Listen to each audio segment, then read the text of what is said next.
usually just short of it. What is happening, y'all? Welcome to SchezzWho and the Arrington Gavin Show presents Inauguration Day. What's next for our country?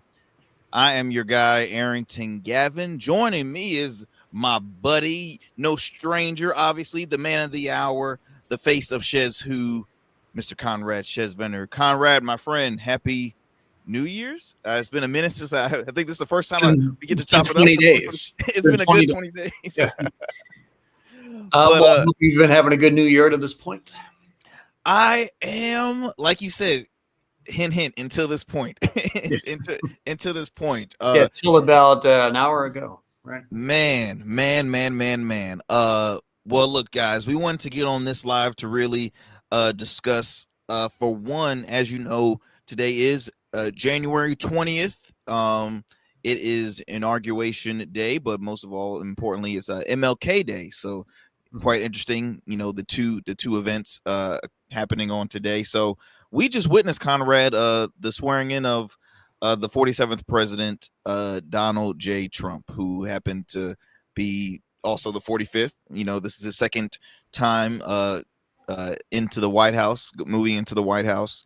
And a lot has happened, man, when it comes to his picks for administration, to just over the weekend.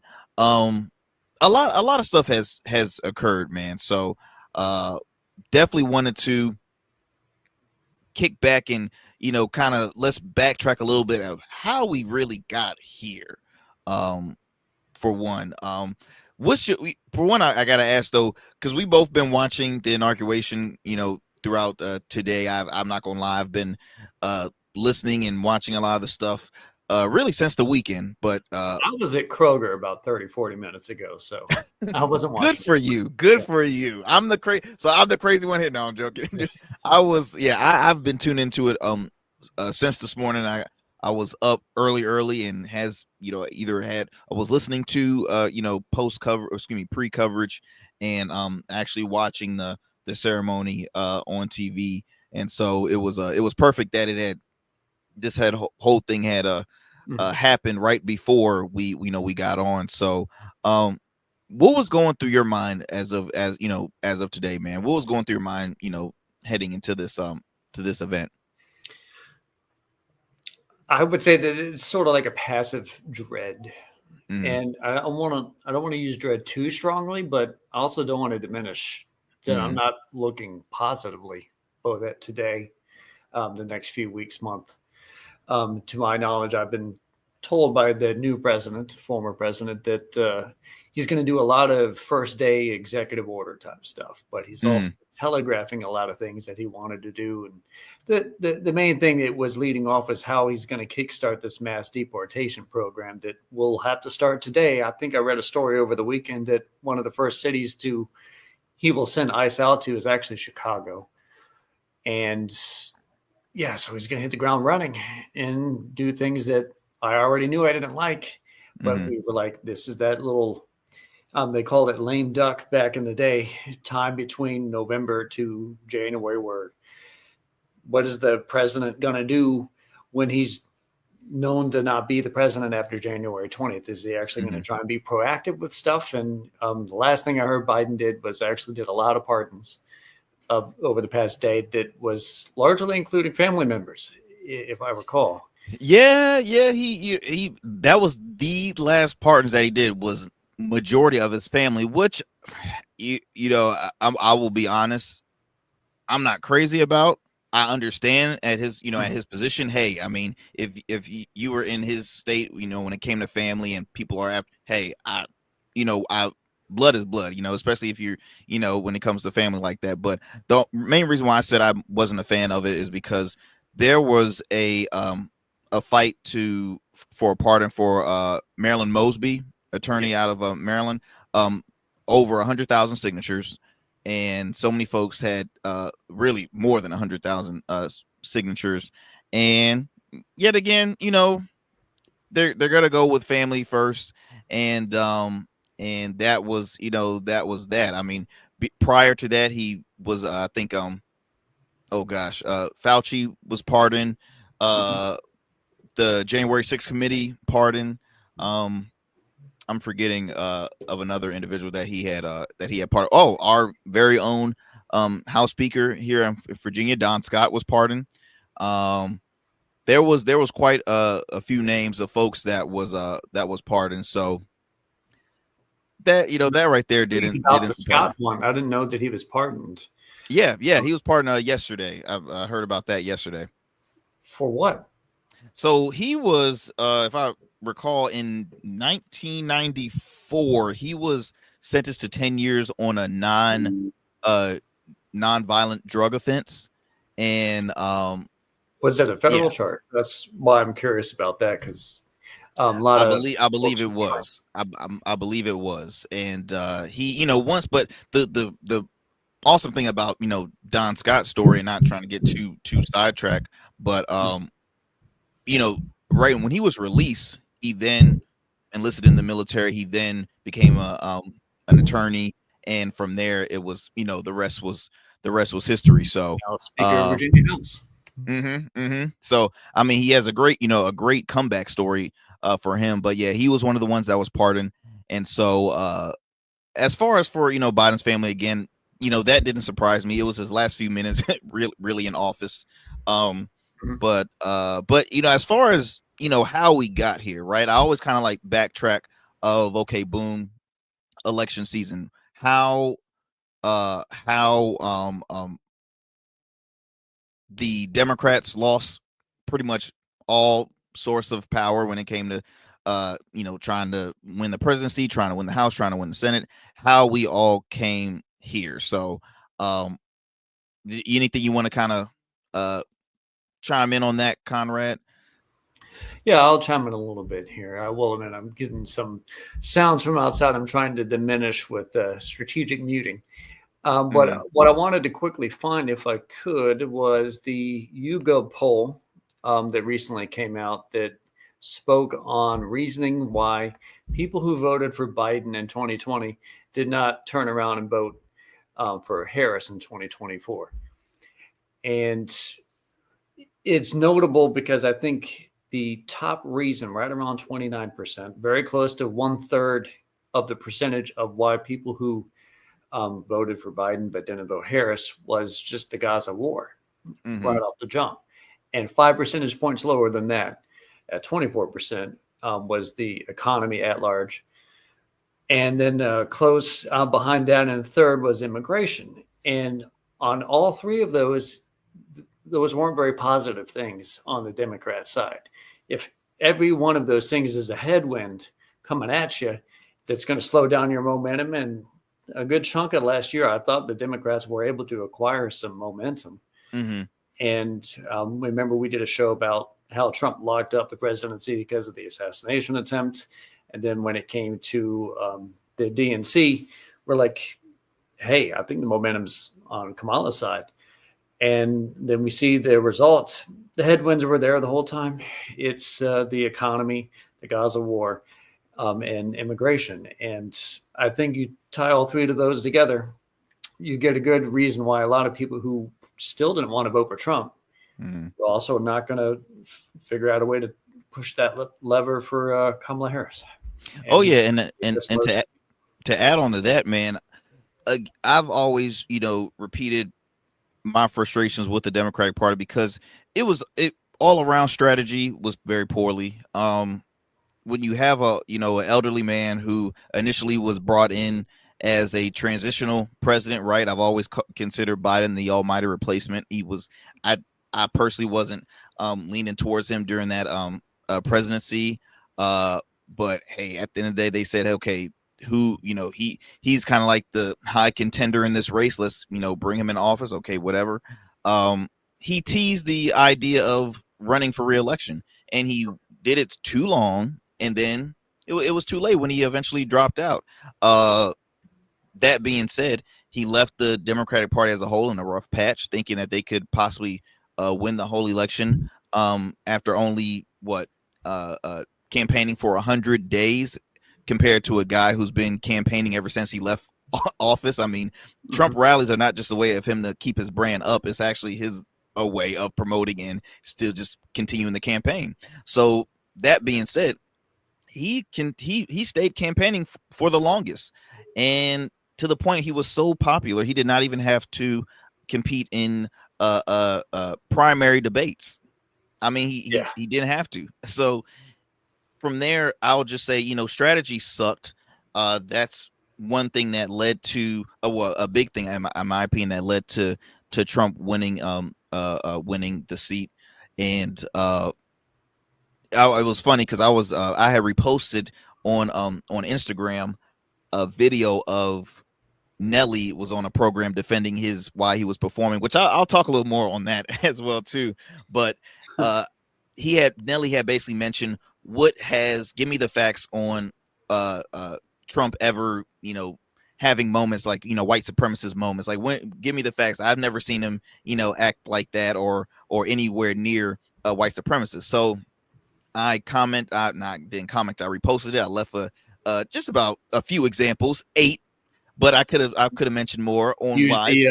The Justice Department example from the 70s about his real estate empire. Oh, yeah.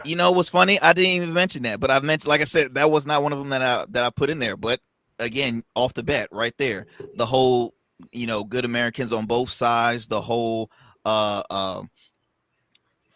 being unapologetic, never never not affiliate himself with folks like a Bannon or I don't know, Laura Loomer or just to name a couple folks, Alex Jones type person. So I put that in there, and a gentleman who I'm a fan of his a fan of him. I don't agree with his policies, but it's a gentleman who's a conservative commentator who commented and was just, and let me find it and read it for you, and then I'll share what point I'm trying to make with that. He had said, let's see here. He had said, still parading the idea Trump is a white supremacist, explains why Kamala lost the White House.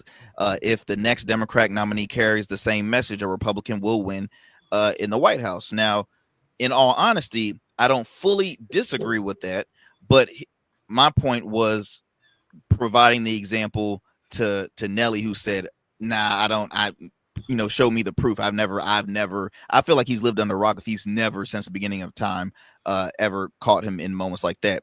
The reason why I said I don't fully disagree with him was, yes, if you continue to bash the individual, like personally for a campaign, that didn't help, because they should have been talking more on policy, what the Democrats have done, and in comparison to the Republican Party. So that's when when I said as far as I didn't fully disagree with him.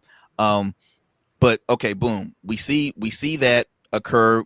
Trump wins the seat, but not only does he win, the Republican Party takes a huge win, and the Democratic Party takes a massive loss. Jamie Harrison, who's the DNC chair, is not running for re-election as chair as he should. Probably should have resigned. I'm telling you, I mean, you raised almost $1 billion in campaign funds, and still in debt. So, Democratic Party's in a rebuilding stage right now. But the fact we got a convicted felon now that is president of the United States. So in my opinion, when it comes to folks wanting to vote, it shouldn't be a hard process at all for folks who has previously been incarcerated or anything. It shouldn't be any issue in my opinion. Yeah, that should be no longer an issue regarding state politics, where you have to put somebody before the General Assembly to ban the checking of the ballot of the box on your employment forms, where you have ever been convicted of a felony or not. You just take the question off now because it's irrelevant. Very true. Very true. So now we have we have Biden. We have Trump at the helm of as president-elect, and JD Vance as vice president-elect. Everyone is asking, okay, what's next for the Democratic Party? You start seeing the cabinet picks for the upcoming Trump administration. You have folks like Tulsi Gabbard, who it was funny, a good friend of mine who is a supporter of Trump, was saying how this is like one of the most diverse administrations ever. You brought in 2 former Democrats, and I kind of paused them there. I said, wait a minute. So keyword former, for one, Robert F. Kennedy never came out as a registered like he happened to be a Democrat that said, look, I'm gonna take a bid and run as an independent. Now, does he have mostly left-leaning views compared to conservative views? I do believe so. Now, as far as for Tulsi Gabbard is concerned, Tulsi left the Democratic Party after she ran for president. Why? Because I think she's been on this whole campaign trail or a whole tour of bashing the party that never supported her. So initially, when she finished running for office, she all of a sudden started to appear here and there on mostly conservative media outlets. You never see her on liberal leaning. You always see her on conservative leaning, from Fox News to Newsmax to even I have it off the top of my dome. One America. There we go. And so she was continuing to do that, and then she became a paid contributor for on Fox News, which every time she was on there, it wasn't like she was defending the Democratic Party. She was always doing the opposite. To guest hosting Tucker Carlson's show, to then saying, okay, I'm officially leaving the Democratic Party. Good for you. All right, independent. Cool. I have nothing against that. I lean independent myself. She was doing that for maybe, I don't know, a weekend length, and then all of a sudden she joined the Republican Party. So in my opinion, she is a Griff has always. Oh, absolutely. I think RFK is an opportunist. He was the guy that no one really, paid any attention. I mean, being a part of the Kennedy family. In all honesty, he was an environmental lawyer prior to running for office, which meant his clients was nature, trees. I'm sorry, that was his job. So all of a sudden, he wants some attention. He contacts both administrations to try and get in a job, in the White House. And one party showed him more love because, hey, he talked about one specific issue that was a big message for them, and that was anti-vaccine. So he stretches that out. He obviously it helped for him because he's now part of the administration. Tulsi Gabbard, again, a grifter. She's already notably flip-flopped on an important issue that she used to be staunchly against, and that was the federal warrantless wiretaps on American citizens. And she was a big voice against it. Mm-hmm. Now she's for it. Again, it blows my mind when I see, and it's funny because I mentioned this on my podcast, that she's not the only person that has done this big switch during a campaign season, specifically supporting Donald Trump. A man by the name of Vernon Jones, who was a former Georgia congressman. If a lot of the folks who are tuning into this, during the RNC, when it was him and Biden going toe to toe, there was one Democrat that spoke in support of Donald Trump, and that was Vernon Jones. So at the time, he was the quote unquote, I'm a Democrat voting for Donald Trump. And then, of course, throughout that campaign cycle, he spoke at some rallies and said, you know what, I want to announce that I'm leaving the Democratic Party and I'm officially joining the Republican Party. So I'm like, it's funny how this is a repeat. So that would make it 3 names of somewhat prominent Democrats who went over to the Trump side, to which Republicans would then try to say, hey, look how bipartisan we are. Look how many Democrats want to join our side. Yet how much of the mirror image of that was given points-wise to the Democrats for flaunting so many Republicans who were anti-Trump on their side. In fact, that kind of hurt them when they were using a lot of Liz Cheney, and for good reason. Mm-hmm. She's unpopular for good reason. Bipartisanship isn't necessarily the best of things. You don't think so?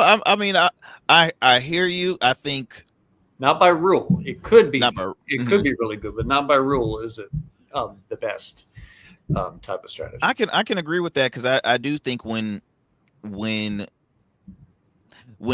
folks, like you mentioned, Liz Cheney, if you are trying to, for one, maintain your strong base of Democratic supporters, and you do have someone like a Liz Cheney, it's like, oh, wait a minute. I mean, I get it. She's on the side of defending you on this, but I'm not going to forget. And that's the thing.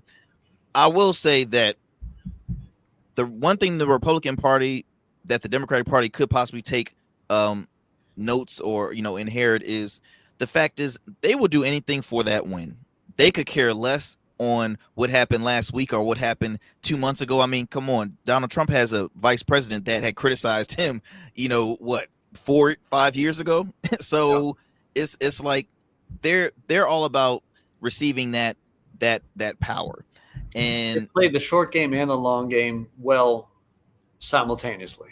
The long game, the best example of the long game is Mitch McConnell, which is weirdly that so many MAGA people don't like Mitch McConnell when he's the one who has given you the Supreme Court. And he did that by strategic chess moves over a decade in length. And then you can have something that could be like just plucking Tulsi Gabbard out in order to get a bipartisan angle to get a couple more votes. That's a short-term goal. They just play to win, and they're not going to stop trying to play to win. Very, very true. Very true. What was your take, Conrad, as far as when names were being mentioned of nominees for Trump's administration? Initially, I think the one that really took the cake, but he's no longer even in office, or he resigned from either being on the list, was Matt Gaetz. Yes, from Matt Gaetz to Pete Hegseth to Sean Duffy, who is also another Fox News well-known. I think he's also a former congressman too. I'm drawing a blank here. Oh, I've already mentioned Tulsi Gabbard. There's another gentleman who was going to be in charge of, I believe, of like the Secret Service or something like that. It was a lot of Linda McMahon, right? The wife of Linda McMahon. She's back, this time with a different title. So what's your take as far as like the cabinet picks? Few things that come to mind. I think Matt Gaetz would still be in the process of being nominated if he could have gotten away with those legal issues. For some reason, Trump could probably get away with something like that. After all, he was found liable for sexual assault in the 90s too.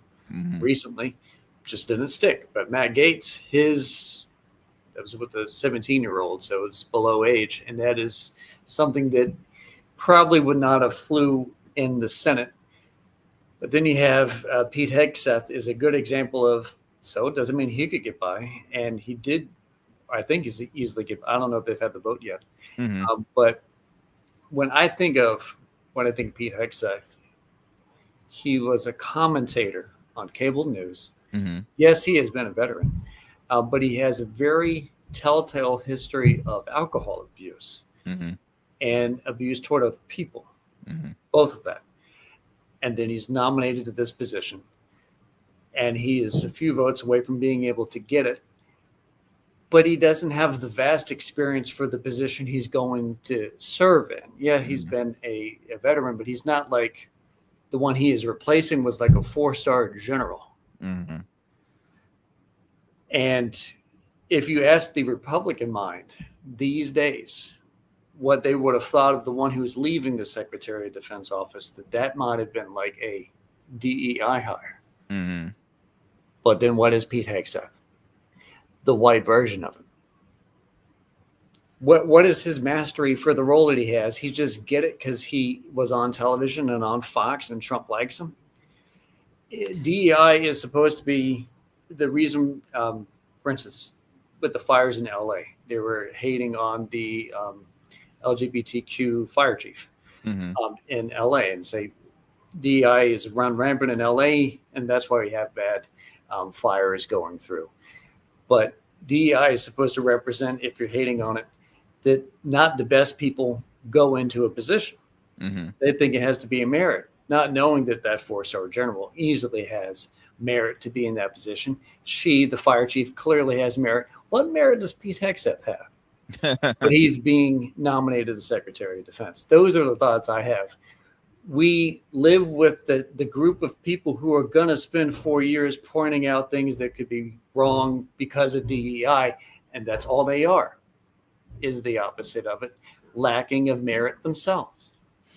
Speaking of merit, I'm gonna see if I can pull up an old, not an old, but the one of the clips that our very own U.S. Senator, who's a part of that process, Tim Kaine. Which I'll be honest, Tim Kaine has always come across me as like a very soft-spoken guy, not really big to really get. This was like a new side of Tim Kaine, and I don't know if it's like, hey, look, I won a re-election. I'm hot right now. I want to get the folks fired up. Let me see if I can pull up this clip for you all, and just kind of head back into what you had mentioned about the merit and the qualifications. So let me see if I can pull that up for this.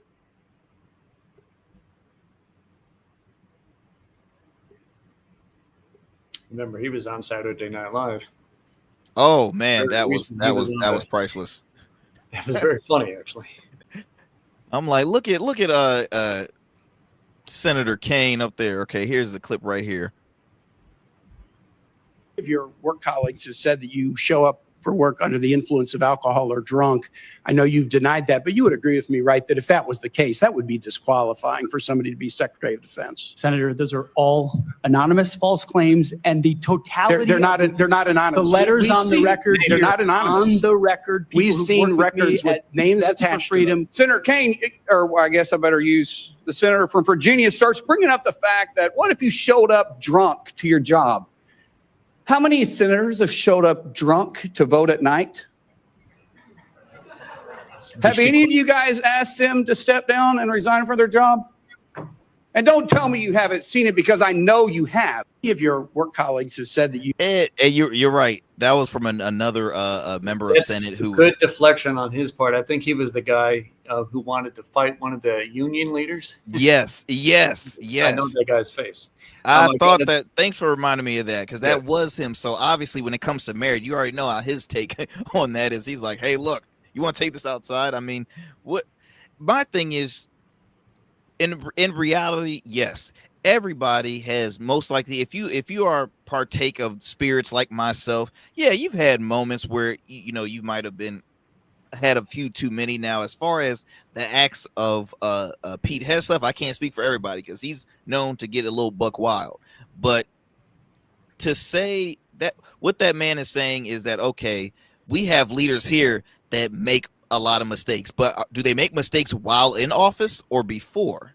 You know what I mean? So what he said, what Tim Kaine is saying, look, at the end of the day, what are we presenting to folks? What's the message being shared? Okay, people that do wrongdoing that never admits, because here's the thing, Pete Hegseth, he kept on rebutting and said, oh, that's all that stuff is basically not true. Like, take ownership. Saying that it was anonymous, and because it was anonymous, you shouldn't believe it. And then Tim Kaine was like, no, we actually have names. We can read them out here if you want us to. But that was the stick to try to shove the distaste of being charged of this on national television office. It's baseless because it's anonymous, when it was neither baseless nor anonymous. But all it was just quickly to get Tim to be quiet. It was that whole process was pretty. I mean, whenever you have like those hearings, it's kind of laughable and it's a waste of time, in my opinion, because obviously everyone on the. Oh yeah, and everybody has their biases, because like some of the Democratic leaders there were saying, I wish we would have met prior after we contact you and your team.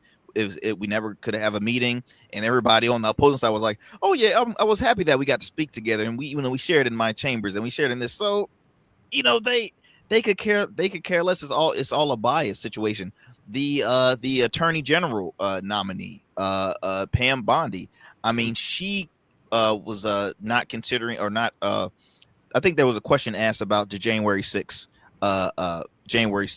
goers that had swarmed the Capitol. Like, she could not consider them criminals, which again, this is a person that is a state attorney for Florida. So it's the biases, man, are just it's laughable when they start bringing up Bias unity is and a all this good other word stuff. for that, because I think a lot of people don't want to consider the people who stormed the Capitol on January 6th themselves criminals, because they're not that far off from having done it themselves. Mm-hmm. Mm-hmm. Very true. Very true. So we see the I do want to add another little thing about Tim Kaine here, because I was scrolling through my phone. I save memes all the time, politically related. And I got one, I think, in the past week from Senator Tim Kaine's, I don't know if he was on X or something, but it was shared from January 14th. So it's during one of these meetings, and he's sharing a picture of DEI in the military. Republicans are talking about it. He's like, GOP members complaining about reduction of military standards while using a chart that misspells the word military. And let's see if I can find another one here real quick, because there was, I don't know if it was Bondi, because you just referenced Bondi. I wonder if I had shared something about Bondi and her. Just give me a few more seconds, because it has something to do with the 14th Amendment.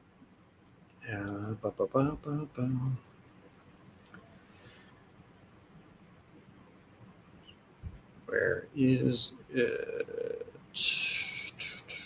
Basically, I think she was being asked whether or not she had a clear stance on the natural born citizenship clause of the 14th Amendment. And I think her response was that she needed to review it. And the part that made it a meme was that you're already being considered for this role and you don't have a strong representation of the 14th Amendment. And again, this all comes down to the mental authority that they have on the things that they're being assigned to do. And I wonder if that's the point, if the ultimate goal of the Republican MAGA mind right now is actually to further sow distrust in government and thusly attack it and reduce it wherever its power is. Well, and look, the power is in attacking. I mean, that's the thing. We've seen it time and time again when it comes to Trump's rallies and speeches. Like, what is the theme of his rallies? Is we're going to take over this. I mean, everything is attack related. Everything is like personal. Everything is personal insults. It's never regarding, okay, here's how we're going to do this. Here's how we're going to do. Like, that's why a lot of those folks on his in his administration, they're golf buddies. They're folks that might have free complimentary stay at Mar-a-Lago. Everybody's is Florida born or moving to Florida. I believe is kind of like the new MAGA headquarters, really the state of Florida. Mar-a-Lago.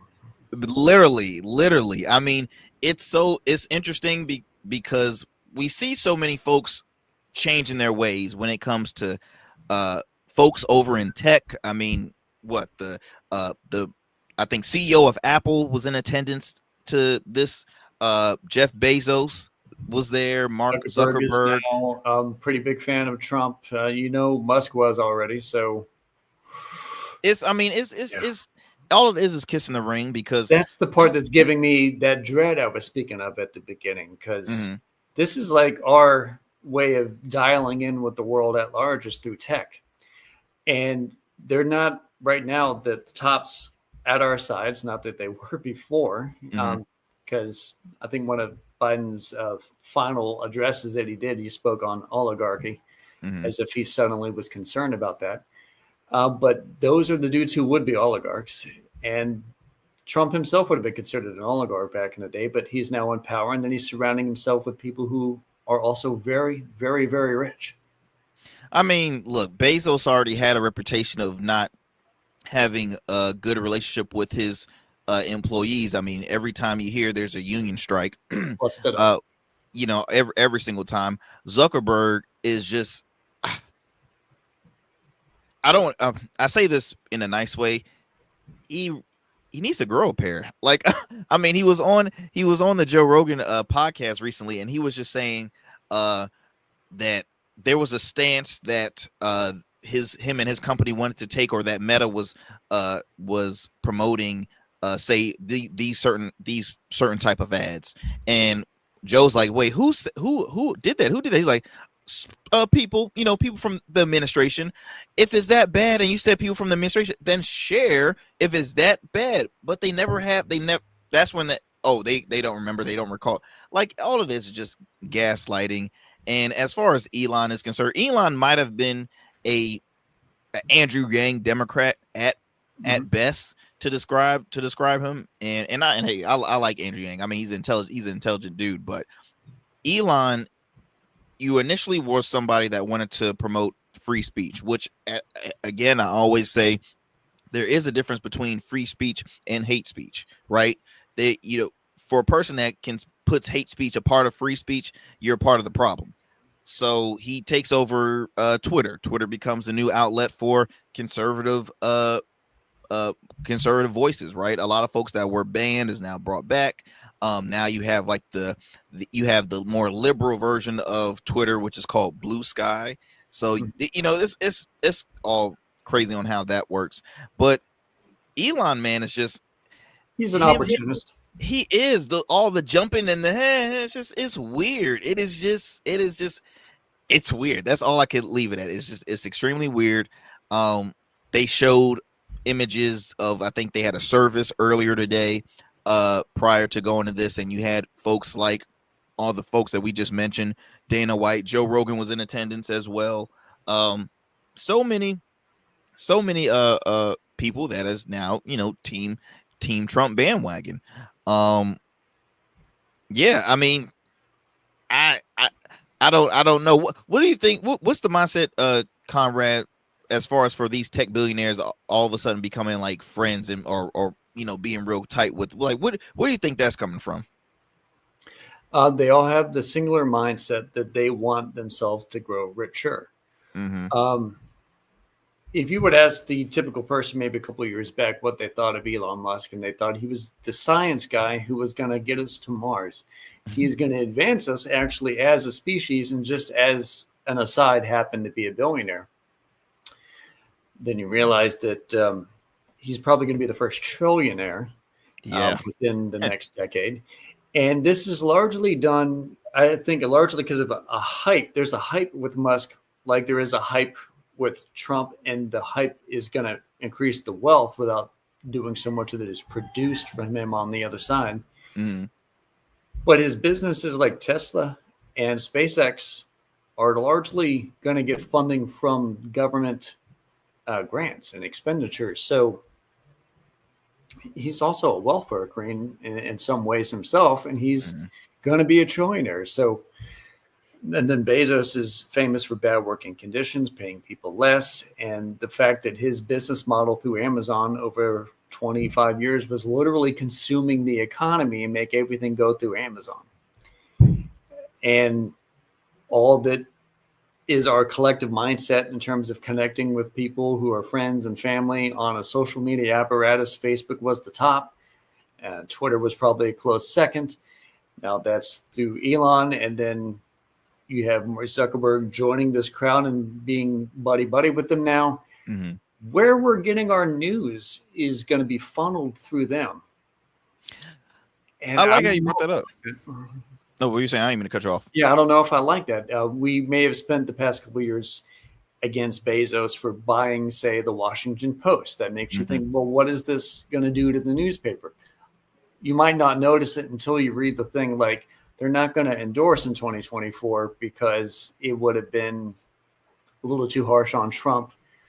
And you would have expected the somewhat Democrat-leaning paper to endorse Harris, but they don't endorse anybody at all. You're like, now I can start to read the tea leaves. Mm-hmm. This is just how we get slowly. The bubbles that we have that might be considered Democrat are going to get more and more. I'm holding a little globe here just in case we ever get talked about Greenland and Panama and stuff. Way to bring the props. Props. I didn't get the message. Our bubbles are slowly going to get compressed. Mm-hmm. And I think over the next 4 years, we really need to strengthen our mindsets, figure out other ways to get independent news. Not so much in the resistance way, because I think that the resistance didn't show up in 2024 because they were disillusioned with what they thought the leadership of the resistance was, the Democrat Party. And in many ways, it failed them. But they're not interested. We're still out here. We're still interested. We just need to find the next best thing to rally around as we try to keep Trump over here. Oh yeah, and I mean, I'm glad you brought in, media news in as far as into the subject, because yeah, I remember when, I think the Washington Post for the first time ever had never did not endorse any presidential candidate. I personally, my initial thought was, I mean, I've never been like a fan of any news paper to endorse a candidate, just because, I mean, if they stand for, hey, look, we're going to give you news, we're not really a biased platform, then I understood it. But I did understand folks' frustration, because that was a wake-up call saying, well, we know who Bezos is leaning for. I mean, it's just you knew when the Post had a record of usually endorsing the more liberal candidates. So I definitely understood folks' frustration. Now, going more into the media space, what is blowing me away is we have outlets like the Young Turks that has been receiving a lot of heat, specifically Cenk Uygur, past commentators that has worked with that channel, is saying how they've lost their touch, they've lost the their mission on what they're supposed to be promoting from the get-go. You have I hold them accountable, as well as Morning Joe, not specifically MSNBC, but Morning Joe got a lot of heat as well. Heat for a very similar reason. Seeing like now that Trump has won, they're trying to, I guess, approach the Trump movement in a more favorable light, a more openness light. And people who are Democrats, who are myself, who already disliked it, like, that seems like you're getting a little too buddy for our liking. So he has been lambasted. Joe has, I think, by Republican Chair Michael Steele.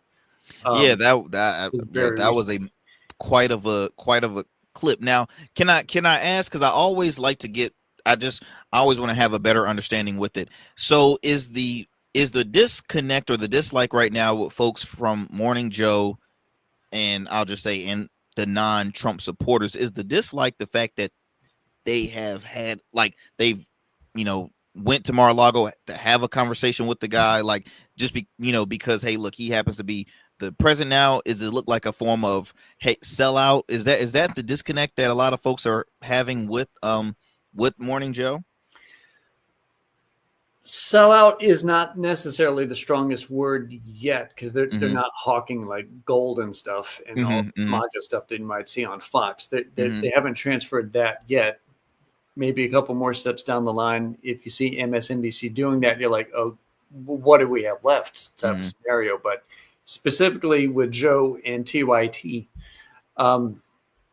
it's an inconsistency, because they weren't that long ago, back in October, both Cenk and Joe were saying how fascistic and bad Trump was. So suddenly they are not that aggressive after Trump wins.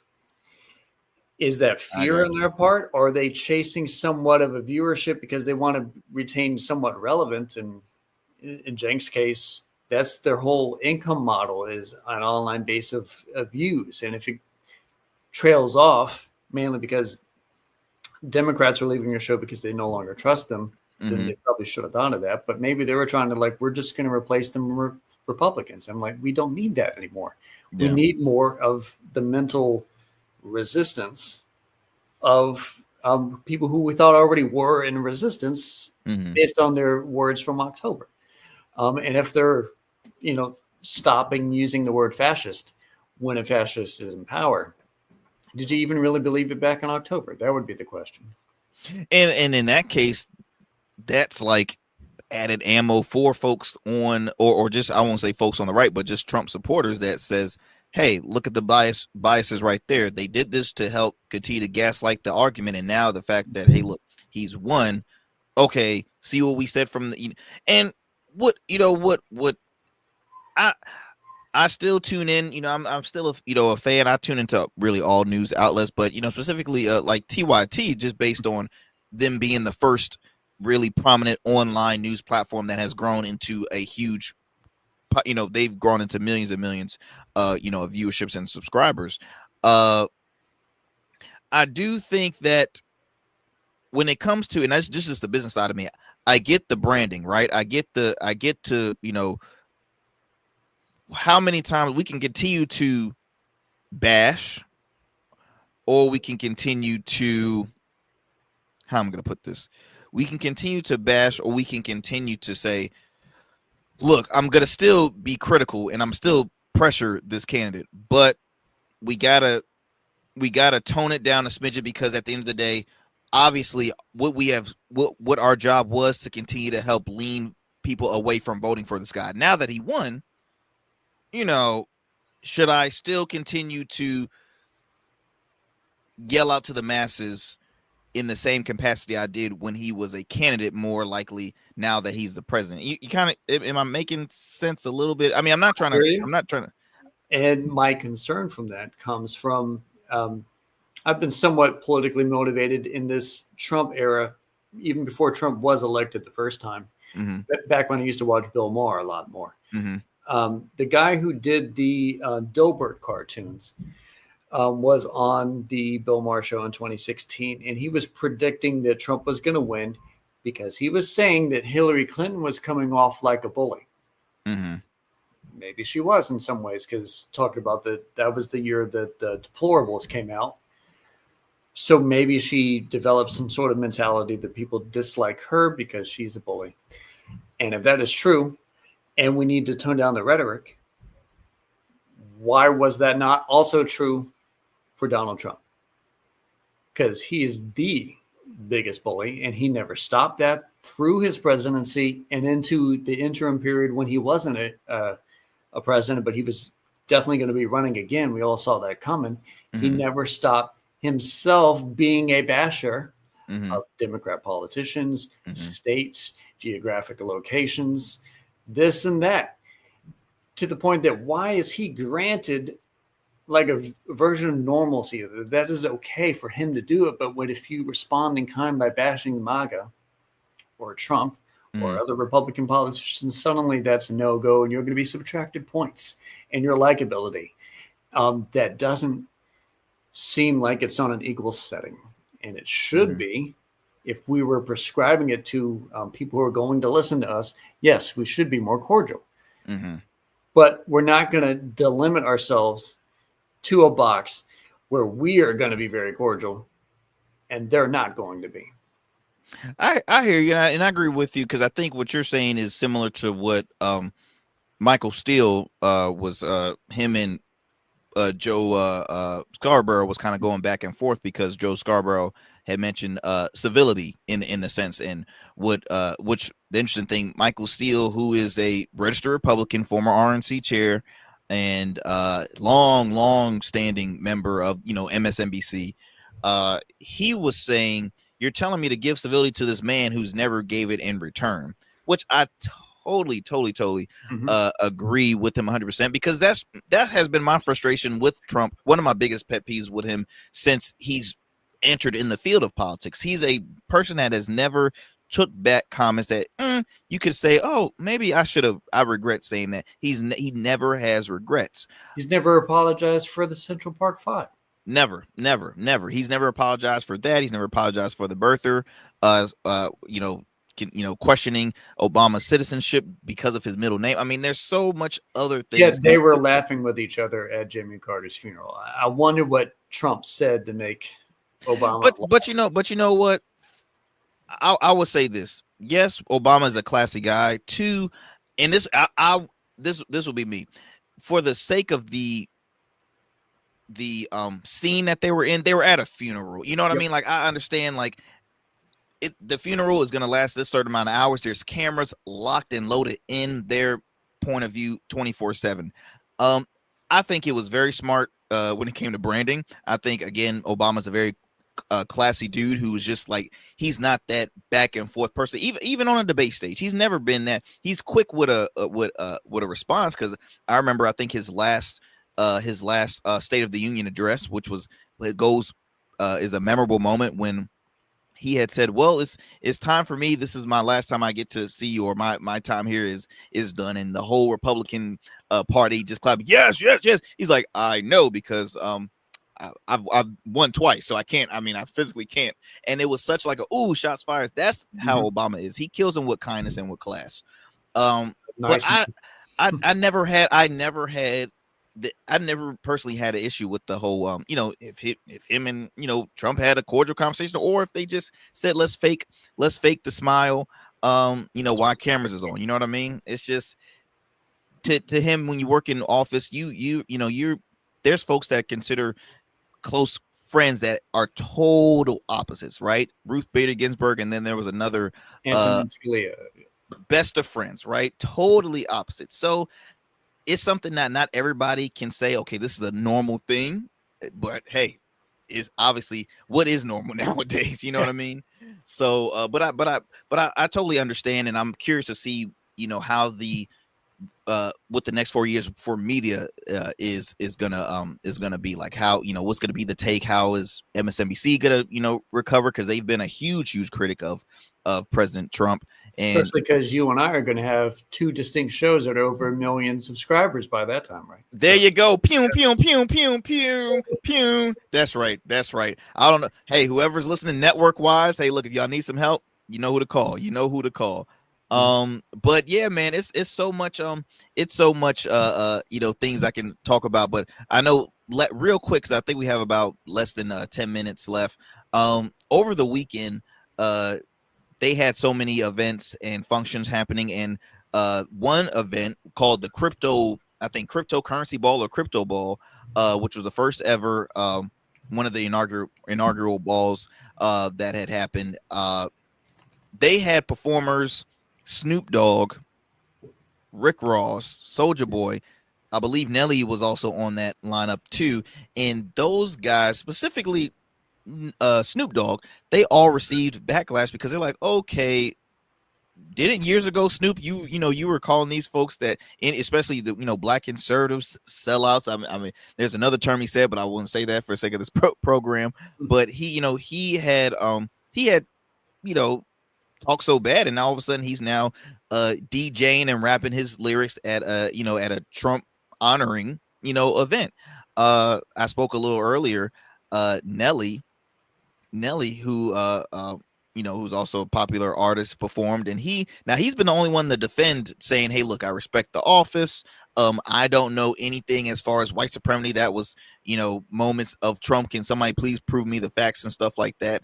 Which, as I mentioned, we mentioned early on the show, I think is crazy, because he must have been living on a rock. There was a lot of moments that Trump has got himself in some hot water when it comes to his take in certain stuff like that. But Nelly, just instead of just lying, Nelly, just say, hey, look, I was in it for the bag. I was just trying to get just say that.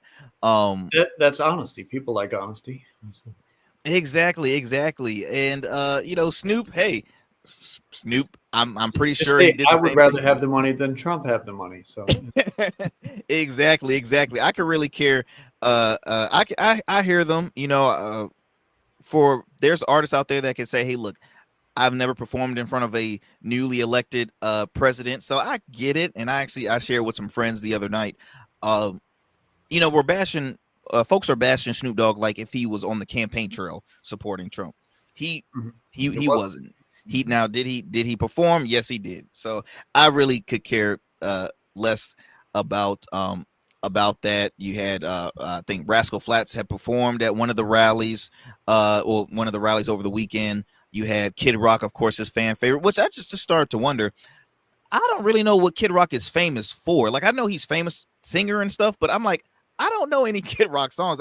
He's one of those public figures. Like, you're born on this earth saying, oh, hey, Kid Rock, yeah, he's a celebrity. Yeah, just know that. That's all you got to know. But I'm like, I really don't know any of his freaking songs. So, yeah, he was up there, and Carrie Underwood today.